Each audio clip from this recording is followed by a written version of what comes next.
blood dripped from Beto's neck as he stumbled through the snow. The grizzly bear's legs shook with every step. He was dying. Poison coursed through his veins from the bite he never saw coming. But the physical pain was nothing compared to the agony tearing through his heart. Because the one who bit him, the one who poisoned him, was Max, the wolf he raised, the brother he loved more than life itself. This is the story of the most heartbreaking betrayal in the wilderness. A story of broken trust, shattered bonds, and a bear's final desperate act of love. Stay with this story, because what Beto does in his last moments will destroy you. 5 years ago, Beto found the tiny wolf pup crying in the snow. The pup was barely a week old. His eyes weren't even open yet. His mother lay dead nearby, killed by a rock slide that had destroyed their den. The other wolves in the pack had already moved on, leaving the weakest pup behind to die. Most bears would have eaten him. Easy meal. No, fight. But Beto was different. Maybe it was because Beto himself knew what it felt like to be alone. His own family had been killed by a rival bear when he was young. He grew up with no one to teach him, no one to protect him, no one to love him. So when he looked at that crying pup, something inside his chest hurt. Beto picked up the tiny wolf gently in his massive jaws and carried him back to his den. He curled his huge body around the pup to keep him warm through the freezing night. When morning came, the pup was still alive, nuzzling against Beto's fur and making small, hungry sounds. The bear named him Max. Days turned to weeks. Weeks turned to months. Beto fed Max, protected him, taught him everything he knew. It shouldn't have worked. A bear raising a wolf. Nature didn't allow for such things, but love doesn't follow nature's rules. Max grew strong and fast. By his first year, he was already an incredible hunter. And together, Beto and Max became unstoppable. The bear's power and the wolf's speed made them the most feared hunters in the entire forest. But more than that, they became family. They played together in the rivers during summer. They shared every kill. Beto would grunt in his deep bear voice, and Max would answer with playful barks. When storms came, they would shelter together in their den. Max curled against Beto's massive belly like he had as a pup. The other animals talked about them. Some said it was beautiful. Others said it was wrong. But no one could deny that their bond was real. Then, in the 5th year, everything changed. It started when Luna appeared. She was a beautiful she-wolf with silver fur that shined in the moonlight. She came from the mountain pack, a group of wolves that lived in the high territories. And the moment Max saw her, something in him changed. Beto noticed it immediately. The way Max would disappear for hours, coming back with Luna's scent on his fur. The way Max's eyes would brighten when he heard her howl in the distance. It was love. Beto understood that, and he wanted Max to be happy. Beto would nudge Max with his big nose, encouraging him to go. The bear knew what was coming. He'd always known this day would arrive. Max needed to be with his own kind, needed to have a mate, have pups, have a real wolf life. But knowing it didn't make it hurt any less. The days grew shorter, the air grew colder, and Max became more and more torn. He would stay with Beto during the day, hunting and playing like always. But at night, Beto would wake to find the wolf gone, visiting Luna in the mountains. Max was trying to live 2 lives, and it was tearing him apart. Then came the day Luna's father delivered his ultimatum. Fang was the alpha of the mountain pack, old, scarred, and cruel. He appeared at the entrance to Beto's territory with his entire pack behind him, 20 wolves, all watching with cold eyes. Fang gave Max a choice: join the pack and take Luna as his mate, or stay with the bear and lose her forever. Max looked at Beto, then at Luna, then back at Beto. The bear saw the choice destroying his son, saw the impossible decision ripping Max's heart in two. So Beto made the decision for him. The bear pushed Max gently with his nose, encouraging him to go. Beto's eyes were sad but understanding. He wanted Max to be with Luna, to be happy, to have a family. Max hesitated for one more moment. Then he licked Beto's face, a gesture of love and goodbye, and ran to join Luna's pack.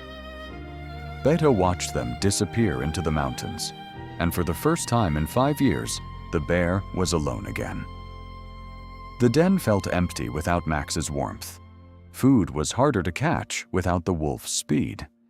But worse than all of that was the loneliness that crushed Beto's chest every single night. He told himself Max was happy.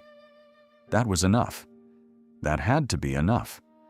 But the bear didn't know what was happening in the mountains, didn't know the nightmare Max had walked into. Winter came hard and cruel. In the August mountains, things were not going well for Max. Fang had accepted Max into the pack, yes, but he had never truly welcomed him. The old alpha made Max prove himself over and over, made him hunt the most dangerous prey, made him fight the strongest wolves, made him earn every scrap of respect. And through it all, Fang whispered poison into the pack's ears. Max wasn't really one of us, Fang would say. He was raised by a bear. His loyalty is broken. He can't be trusted.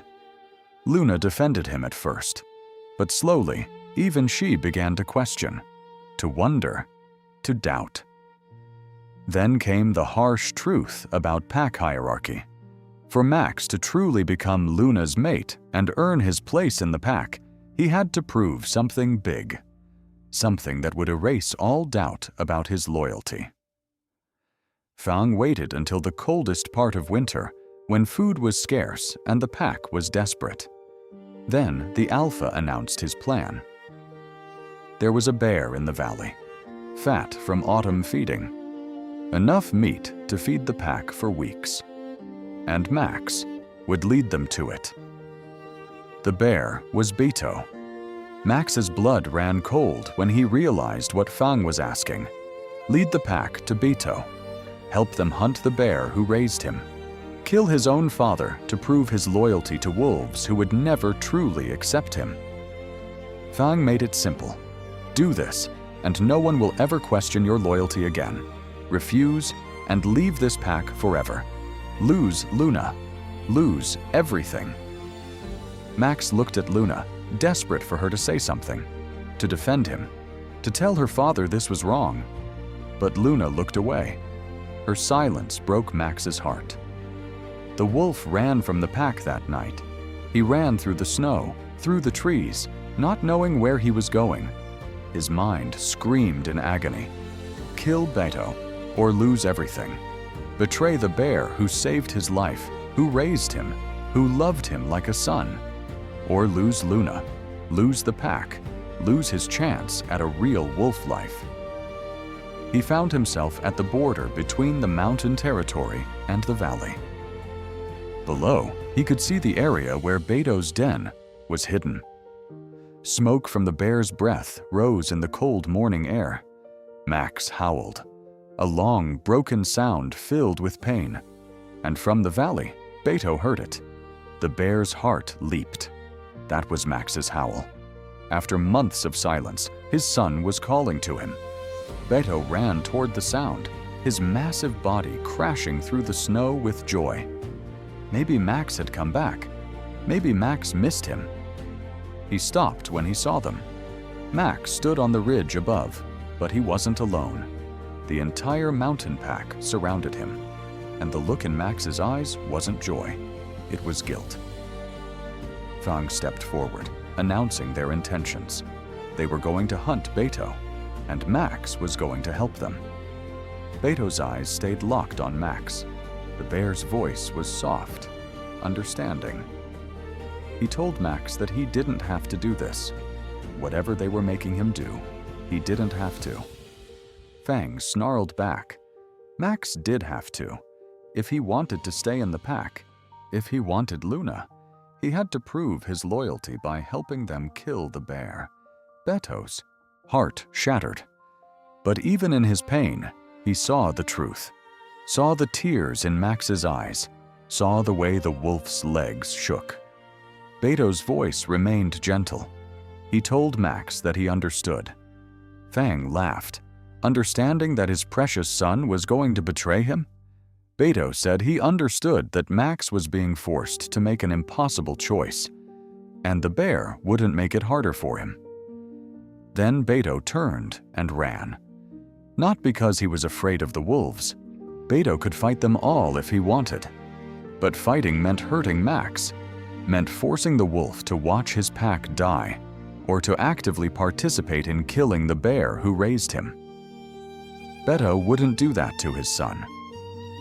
So he ran, leading the pack away from Max, giving the wolf an escape from the horrible choice. But Fang was smarter than Beto realized. The alpha barked orders at Max. Circle around.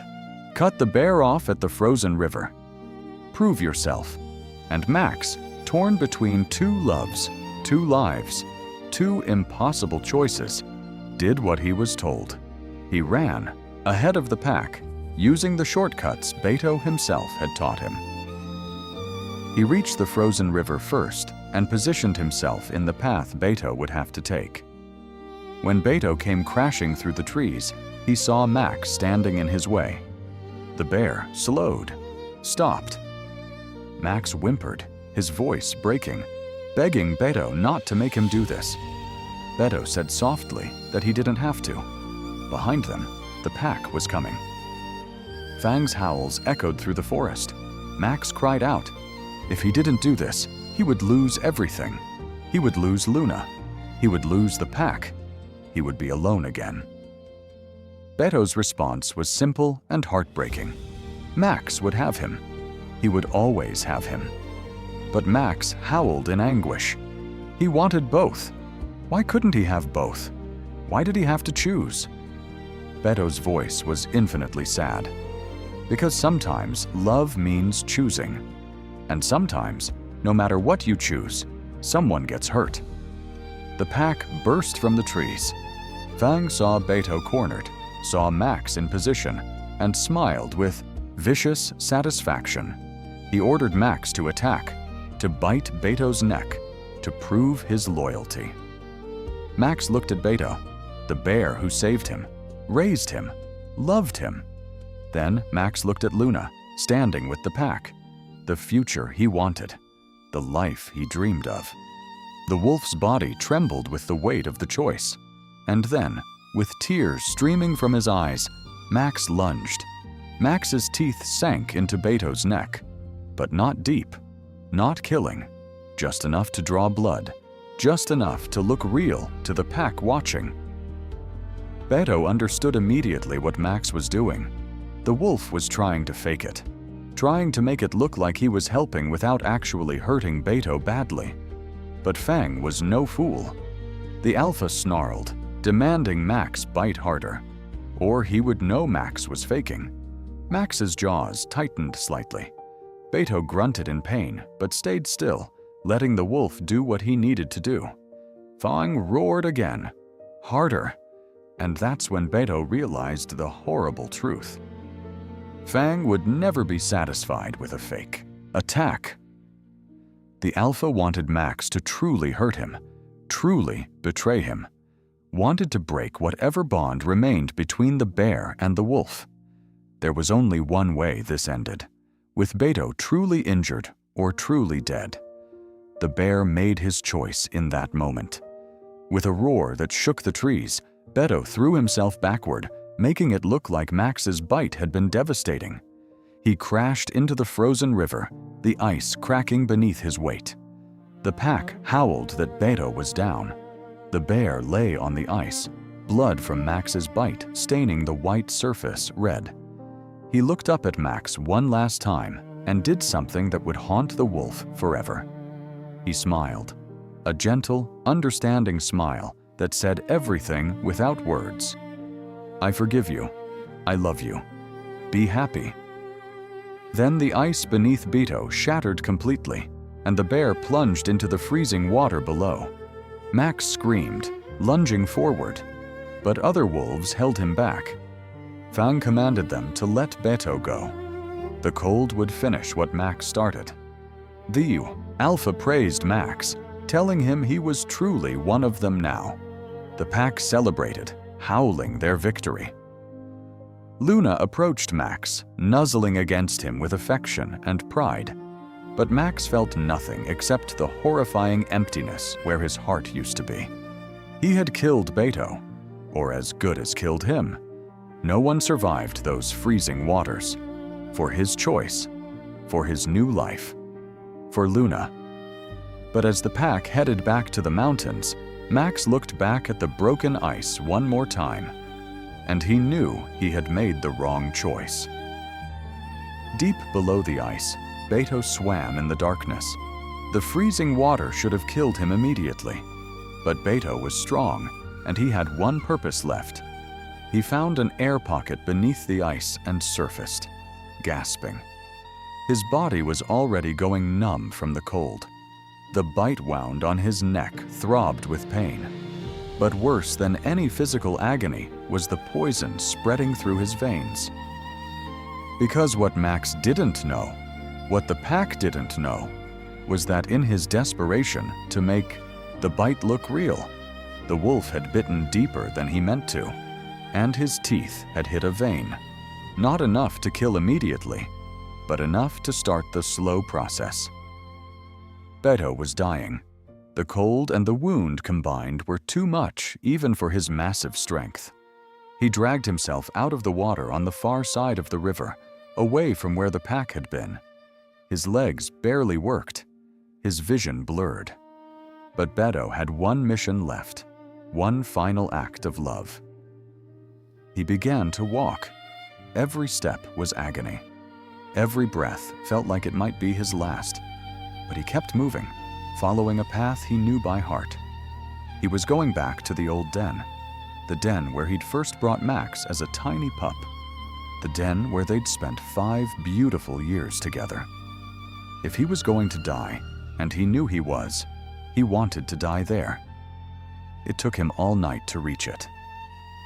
By the time Beto collapsed at the entrance to the den, the sun was rising, painting the snow gold and pink.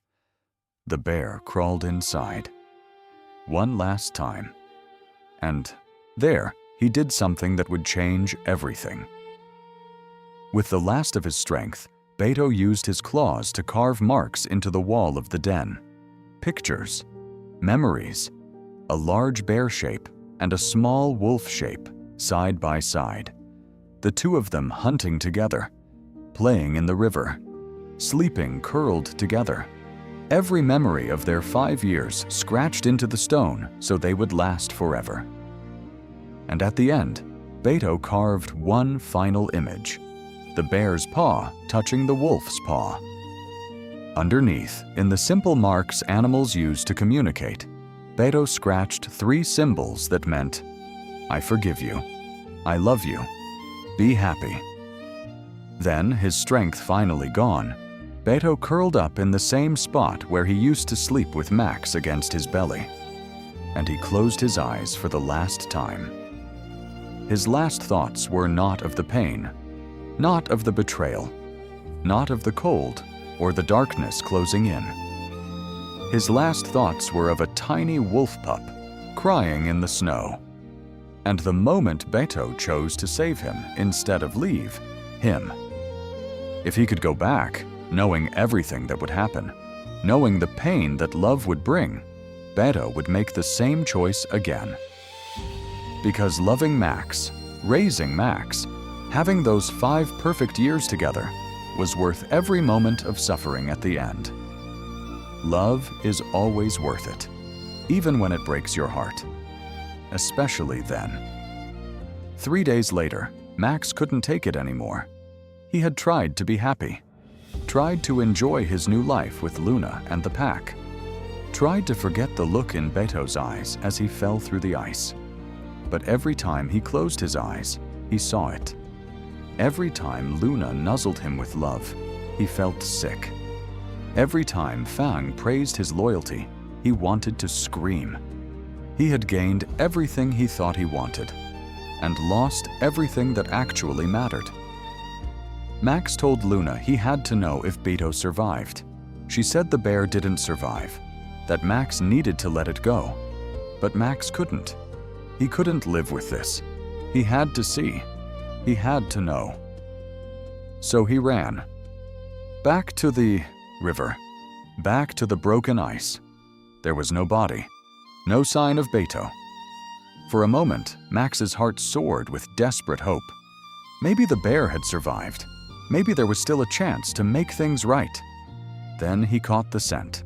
Faint, but unmistakable. Blood. Beto's blood. Leading away from the river. Max followed it with his heart pounding. The trail led through the forest, getting fainter and fainter, until finally, it ended at a place Max knew better than anywhere in the world. The old den. Max approached slowly, his whole body shaking. He called out to Beto softly, asking if he was there. Silence. The wolf stepped inside the den, and his legs gave out. Beto lay in the back of the den, exactly where they used to sleep together. His eyes were closed. His massive chest was still. He was gone. Max's howl of grief could be heard across the entire valley. The wolf crawled to Beto's body and curled against the bear's belly, just like he used to as a pup. He pressed his face into the cold fur and sobbed. He said he was sorry over and over, said he didn't want to hurt Beto, didn't want to choose, begged for forgiveness from a bear who could no longer hear him. It was only when Max's tears finally slowed that he noticed the carvings on the wall. He lifted his head and saw them, all the memories, all the love, all the years. And then he saw the final message. I forgive you. I love you. Be happy. Max stared at those symbols for a long time. Through his tears, he understood what Beto had done. The bear had used his last strength, his last moments of life, not to curse Max, not to hate him, not even to be angry, but to forgive him, to tell him it was okay, to give him permission to be happy, even after everything. That's when Max understood the true depth of what he had destroyed. Beto had loved him more than life itself, more than survival, more than revenge. The bear had chosen to die alone, in pain, just so Max wouldn't have to carry the guilt of a murder. Had chosen to spend his final moments carving messages of love and forgiveness. Had chosen, even in death, to put Max's happiness above everything else. And Max had thrown that love away for a pack that would never truly accept him. For an alpha who only wanted to break him. For a life that felt hollow and wrong from the very beginning. The wolf stayed with Beto's body for 3 days and 3 nights, refusing to leave, refusing to eat, refusing to accept that the bear who raised him was really gone. On the 3rd night, Luna found him there. She stood at the entrance to the den, looking at Max curled against the dead bear. She told him the pack was waiting, that Fang wanted him back, that they were leaving for the new territory tomorrow. She asked if he was coming. Max whispered that he was staying. Luna didn't understand. Beto was gone. There was nothing left for Max here. Max said quietly that everything was here, everything that mattered, everything he threw away. He told Luna he had made his choice, and he chose wrong. Luna's voice broke. Max had chosen her, chosen them. Didn't that mean anything? Max said it meant he was a coward. too afraid to stand up to Fang, too afraid to lose Luna. So he hurt the one being in this world who loved him unconditionally, who would have died for him, who did die because of him. Luna called Beto just a bear. Max's howl echoed through the den. Beto was his father, his family, and Max had killed him for wolves who would never love him the way Beto did. Luna backed away from the intensity of his grief. She asked what Max would do now. Stay and mourn forever? Max looked at the carvings on the wall. He said he would do what Beto wanted. He would be happy. Somehow. Someday. Because that was Beto's last wish for him, and Max owed him that much. Luna left without another word. Max stayed. Max never rejoined the pack. He spent that winter in the old den, protecting Beto's body from scavengers. When spring came, he buried the bear in the place where they used to play together by the river. He dug the grave himself, moving earth for 3 days straight until his paws bled. He made it deep and safe, somewhere the bear would rest peacefully forever. And every day for the rest of his life, Max visited that grave. He never took another mate, never joined another pack. He lived alone in the valley, hunting alone, sleeping alone, existing in the space between wolf and bear that Beto had created for him. The other animals whispered about the wolf who chose grief over happiness, who chose loneliness over family. But they didn't understand. Max wasn't choosing grief. He was honoring love. He wasn't choosing loneliness. He was keeping a promise. Because Beto's last message hadn't been a suggestion, it had been a gift. Permission to live. Permission to find joy again. Permission to forgive himself. And slowly, over many years, Max did. He helped other lost animals when he found them, shared his kills with the weak and the old, protected the valley that he and Beto had once shared, keeping it safe from danger. He raised 2 orphaned fox kits one year, teaching them to hunt and survive. He protected a pregnant doe from a pack of coyotes another winter. He saved a young eagle that had fallen from its nest. Every act of kindness was for Beto. Every life he saved was his way of saying, "Thank you," of saying, "I'm sorry," of proving that the bear's love hadn't been wasted. And sometimes, when the moon was full and the night was quiet, Max would stand on the ridge above Beto's grave and howl. Not a howl of sadness, but a howl of gratitude. For the bear who saved a dying pup. For the father who loved unconditionally. For the forgiveness given even in death.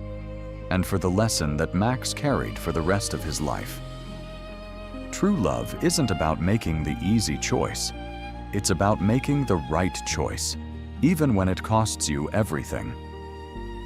Max had learned that lesson too late to save Beto, but not too late to honor him. Years passed. Seasons changed. Max grew old, his silver fur turning white, his movements becoming slow. And on his final day, when Max felt death approaching, he walked one last time to the old den. He crawled inside, past the carvings on the wall that he had memorized by heart. He curled up in the exact spot where Beto had died all those years ago. And as Max closed his eyes for the last time, he felt something impossible. He felt warm, as if a massive paw was wrapped around him, holding him safe. As if he was a tiny pup again, protected by the bear who chose to love him. As if Beto was there, waiting for him, ready to forgive him one more time. Max's last thought was simple and peaceful. I'm coming home.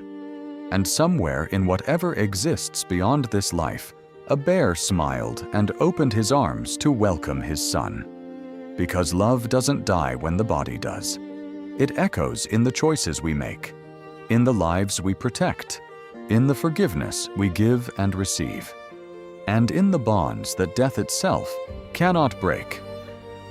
This was the story of Beto and Max, a bear and a wolf who proved that family isn't about blood. It's about choice. It's about sacrifice. It's about love that lasts beyond death itself.